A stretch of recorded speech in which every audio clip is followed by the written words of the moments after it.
പള്ളിയിലോട്ടാണ് വരും. പാർട്ട് 2 ആണേ. ഓക്കെ, നമ്മൾ ചായ കുടിച്ച് കൊള്ളായിരുന്നു. ചായയും ബ്രെഡ് ഓംലെറ്റ് പിന്നെ മാഗിയൊക്കെ ഉണ്ട് കേട്ടോ. പക്ഷേ നമ്മളത് വാങ്ങിയില്ല.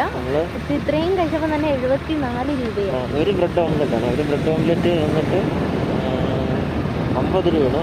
ഒറ്റയാണോന്ന് ചോദിച്ചാൽ കുഴപ്പമില്ല. നമുക്കിങ്ങനെ വേറെ ഓപ്ഷൻ ഇല്ലാത്തതുകൊണ്ട് പിന്നെ അവരും ജീവിക്കുന്നത് ഈ ഒരു വരുമാനം കൊണ്ടൊക്കെ ആയിരിക്കാം.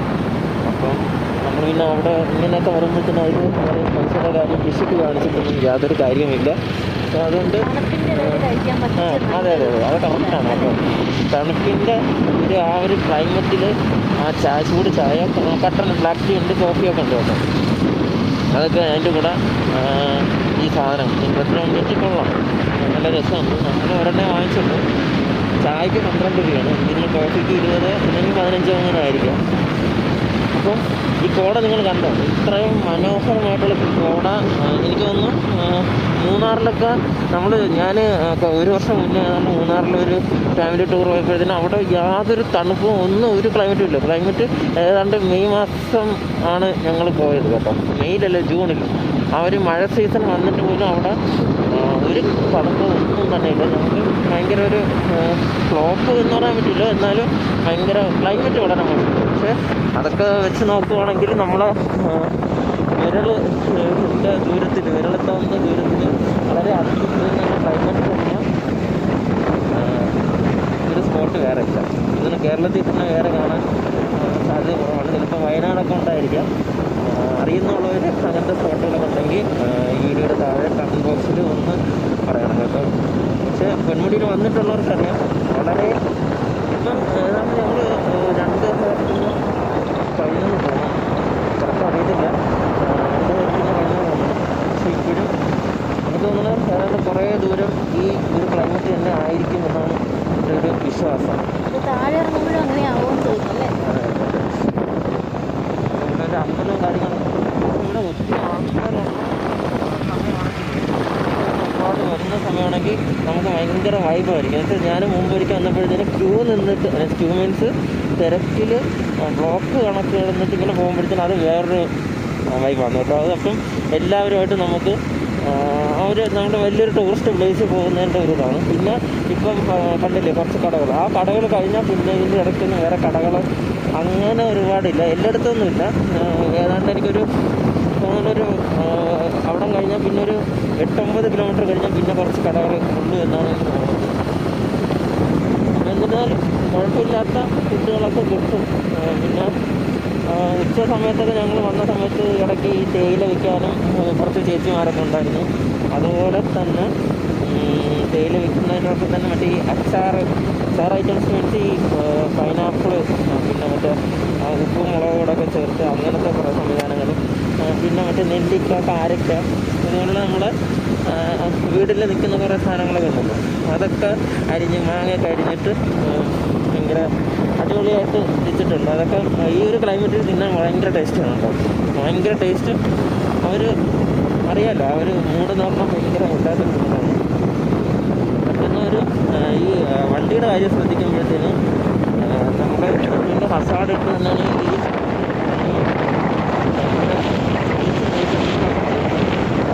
അപകടങ്ങൾ വരാനുള്ള സാധ്യത കൂടുതലാണ്. അപ്പം അവിടെയൊക്കെ ഒരുവിധം ഒഴിഞ്ഞു തുടങ്ങുന്നുണ്ടെന്ന് പ്രതീക്ഷിക്കുന്നു. പക്ഷെ എന്നിരുന്നാലും ഇത്രയും അവിടെ ഇപ്പോഴും നിലവിലുണ്ട്. അപ്പം ഭയങ്കര എക്സ്പീരിയൻസ് ആണ് ഉണ്ടായി. അത് 12 പിന്നെ GNCകളൊപ്പം വരുമ്പോൾ വന്നിട്ട് ഇത്രയും നല്ല ക്ലൈമറ്റ് ഇട്ടിട്ട് ഭയങ്കര സന്തോഷമുണ്ട്. അതേപോലെ തന്നെയാണ് ഒരുപാട് എൻ്റെ ഭക്ഷണം ഞാൻ തോന്നുമ്പോഴത്തേക്കും ഭയങ്കര പാടായിരുന്നു. അവിടെ പറഞ്ഞാൽ ഭയങ്കര വെയിലും കാര്യങ്ങളൊക്കെയാണ്. പക്ഷേ ഇന്ന് ഒരു മാറ്റം വരുത്തേണ്ട കുറേ കാര്യങ്ങളുണ്ട് കേട്ടോ. പിന്നെ സൈഡ്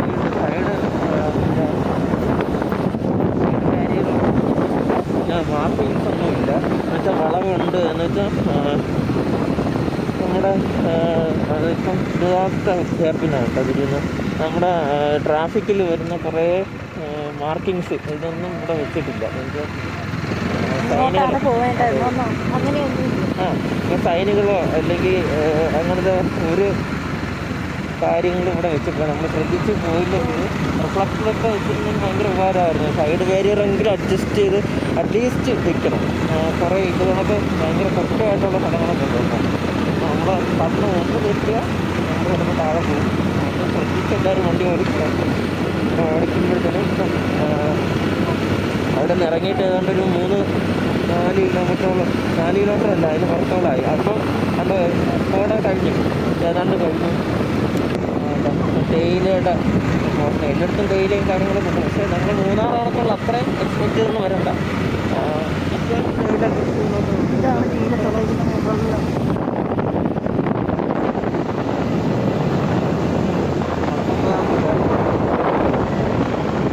തേയില കോട വരുന്നത്. നമ്മൾ ഇത്രയും താഴെ വന്നപ്പോഴത്തേനാണ് ആ കോടയുടെ ഇത് കുറഞ്ഞ് തുടങ്ങിയത്.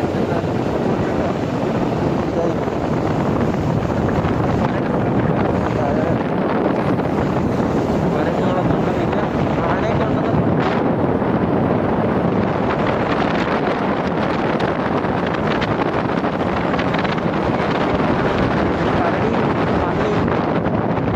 പന്നികളൊക്കെ കാണാറുണ്ടെന്ന് എല്ലാവരും പറയാറുണ്ട്. അതിപ്പം കാട്ടുകൊണ്ട് നമ്മുടെ നാട്ടുമ്പുറത്തായിരുന്നാലും വിളകളൊക്കെ നശിപ്പിക്കുന്നുണ്ട്, നല്ല വിളകൃഷിയൊക്കെ പന്നികളെ ഞാൻ അങ്ങനെ കണ്ടിട്ടില്ല. പക്ഷെ അതൊക്കെ ചിലപ്പോൾ രാത്രി കാണും. പിന്നെ ഈ നരികളില്ല, അതായത് കുറുക്കന്മാർ, നമ്മളെന്താ അതിനെ പറയുന്നത്, ഫോക്സ് അതൊക്കെ ഇവിടെ ഉണ്ട് കേട്ടോ. കുറുക്കന്മാർ അതൊക്കെ ഇവിടെ ഉണ്ട്. പിന്നെ വരുന്നത് നമ്മളവിടെ കണ്ടതിന് ശേഷം പിന്നെ വരുന്നത് ഈ ഒരു കടയാണ്. ചെറിയ ജംഗ്ഷൻ പോലെ ഒരു സ്ഥലമുണ്ട്. പലരുടെ എസ്റ്റേറ്റുകളാണ് കേട്ടോ. അവിടുത്തെ തേയില അവരുടെ ഫാക്ടറി ഔട്ട്ലെറ്റും കാര്യങ്ങളൊക്കെ ഇവിടെയൊക്കെ ഉണ്ട്. പിന്നെ ഈ ഇടുക്കി ഈ കാണുന്നത് ഈ CWയുടെ റിസ്ക് വർക്കിൻ്റെ പണിയാണ്. ഞാനിടയ്ക്ക് ഈ വർക്കുമായി ബന്ധപ്പെട്ടുള്ള ഇടയ്ക്കൊക്കെ കാണാനൊക്കെ നടന്ന സമയത്തൊക്കെ ഞാൻ വന്ന് നോക്കിയിട്ടുണ്ട്. CWയുടെ അപ്പോൾ അതിൻ്റെ പണി വേറെ ബിൽഡിങ്ങൊക്കെ സ്റ്റേ ചെയ്യണമെന്നുള്ള റൂം നോക്കിയിട്ട് CWയുടെ സൈറ്റിൽ കയറി ബുക്ക് ചെയ്തിട്ട് റൂം എടുത്ത് താമസിക്കാൻ പറ്റും. കണ്ടോ അങ്ങോട്ട് ആൾക്കാരെ ഉണ്ട്. വളരെ ഭയങ്കര വ്യൂ ആണ് കേട്ടോ. നല്ല രസമുള്ള വ്യൂ ആണ്. അവിടെ കുറേ പോർഷൻസിൽ ഇങ്ങനെ കണ്ടോ കൂടെ കണ്ടോ ഭയങ്കര രസമുള്ള കാഴ്ചയാണ് കേട്ടോ. ഇതുപോലുള്ള സ്ഥലത്തൊക്കെ സൈഡ് ബാരിയറൊക്കെ വെച്ചിട്ടുണ്ട്. കണ്ടോ ഇവിടെ സഖ്യപർവ്വത നിരയുടെ ഒരു എൻഡിങ് പോർഷനൊക്കെയാണെന്ന് നമുക്ക് പറയാം. അത് കന്യാകുമാരി വരെ നമ്മളെ സഖ്യപർവ്വം 8 ഉണ്ടെന്നാണ് എൻ്റെ ഒരു അറിവ്. അപ്പോൾ അതിലെ അവസാന ഘട്ടങ്ങളിലാണ് ഇവിടെ നിന്ന് നമ്മൾ കിഴക്ക് തുടങ്ങുന്നത്. രാജസ്ഥാൻ ആ ഭാഗത്ത് അവിടെ നിന്ന് വരുന്ന സഖ്യപർവ്വത നിരയുടെ വെയിലിട്ടാണ് ബാക്കി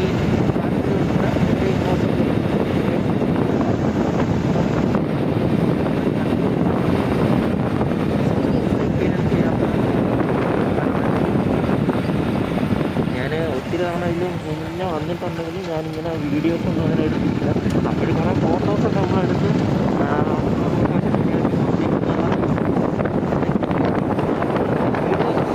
ഇടുന്നത് ആദ്യമായിട്ടാണ്. വീഡിയോ എടുക്കാൻ തോന്നിയത് വലിയ കാര്യങ്ങളൊക്കെയാണ്. കുറേ ആയിരിക്കും അപ്പോൾ നമ്മളെ മനസ്സിൽ ഇതൊക്കെ ഉണ്ട് എന്ന് എനിക്ക് ഒരു കോൺഫിഡൻസ് ഉണ്ട്. ഇതിൽ സംസാരിക്കാൻ ഒരുപാട് കുറവുകൾ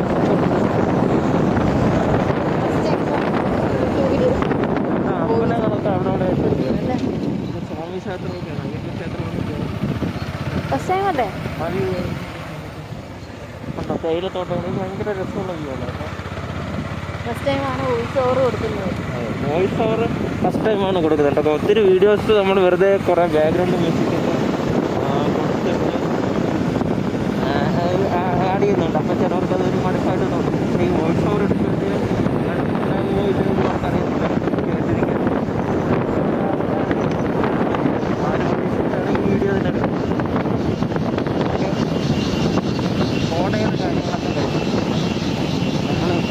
ചെയ്യാം. ബൈ. ചാനൽ ഇതുവരെ സബ്സ്ക്രൈബ് ചെയ്യാത്ത ആരെങ്കിലും ഉണ്ടെങ്കിൽ ലൈക്ക് ചെയ്യണം, ഷെയർ ചെയ്യണം, കമൻറ്റ് ചെയ്യണം, സബ്സ്ക്രൈബ് ചെയ്യണം. തൊട്ടടുത്തുള്ള ബെല്ലൈക്കണിൽ ഓളെന്ന് പ്രസ് ചെയ്യുക. എന്നാൽ മാത്രമേ ഞാനിടുന്ന വീഡിയോസ് നിങ്ങളുടെ മുന്നിൽ എത്തിച്ചേരുകയുള്ളൂ. Thank you all.